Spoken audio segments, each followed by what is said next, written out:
Vítajte v prvej lekcii. V tejto lekcii by som vás chcel vlastne porozprávať, čo všetko sa bude v našom kurze odohrávať, čo všetko vás naučím, čo všetko by sa vám vedelo zísť a budete denne využívať pri prezentácii vašich nehnuteľností, ale aj v neposlednom rade, čo je veľmi dôležité, prezentácii vás samého ako makléra či realitnej kancelárie.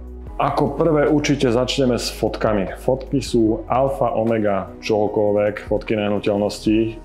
A vieme ich samozrejme robiť na rôznych úrovniach. Snažím sa pri svojich nehnuteľnostiach robiť naozaj maximálne magazínové fotky, avšak neviem, či každému sa podarí dopracovať na túto úroveň. Každopádne, keď sa zoberiete z tohto kurzu čo len 10% všetkých vedomostí, prekopnete všetku konkurenciu vo svojom okolí.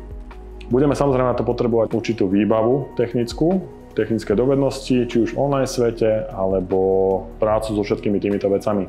Celkovo bude v kurze 12 lekcií, v ktorých by sme mali všetko pokryť. Prvá lekcia bude zoznamiť vás s výbavou, ktorá bude potrebná a hlavne zo začlenenie, do ktorého smeru by ste sa mali pobrať. Totižto táto práca celého marketingu sa dá začať robiť už od 1000 eur budget až po maximálny po príhľade, ako mám ja, 15 000 eur, čo vám je ale nie že zbytočné, ale tú cestičku si už nájdete sami.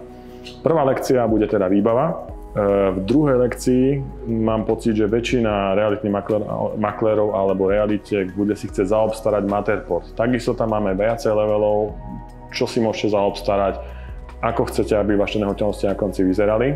Tretia lekcia, ktorej vás naučíme, ako si zaobstarať Matterport a nainštalovať si ho.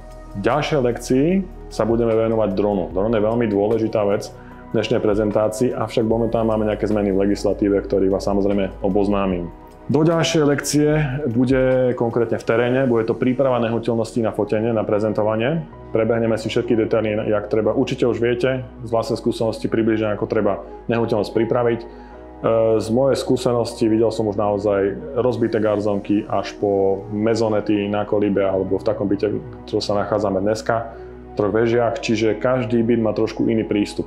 V ďalšom sa budeme venovať ďalšej lekcii fotografovaniu. Už ktorý level si vyberiete, ktorú cestu, či to lacnejšou, strednou, drahšou, všetky preberieme v tejto lekcii. Ďalšia lekcia bude takisto z reálu. Budeme Matterportovať, reálne si dám kamerku, poukazujem vám, ako sa Matterport používa a ako sa skenuje. Lekcia číslo 8.9.10 bude práca s Matterportom na desktope. Totižto po každom skenovaní, nie je to všetko, čo spravíte, treba ísť domov a čaká vás tam práca. Niektoré veci treba spraviť predtým, ako to vyhodíte von na web. Ďalej máme úprava fotografií. Fotografie, či už budeme robiť lacnou alebo drahšou cestou, ako už som spomínal, bude ich treba upravovať. Dá sa na mobile, na tablete, na počítači, Photoshop, Lightroom, toto všetko bude mať zmaknuté.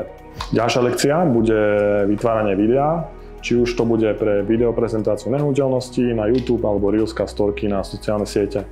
Každopádne v ďalšej lekcii bude úprava tohto videa, takisto nedá sa iba natočiť, ako to niektorí makléri robia, pobehajú si, dá to upload. Aj to je cesta, ale nie je to nič, čo by bolo vizuálne pôsobivé.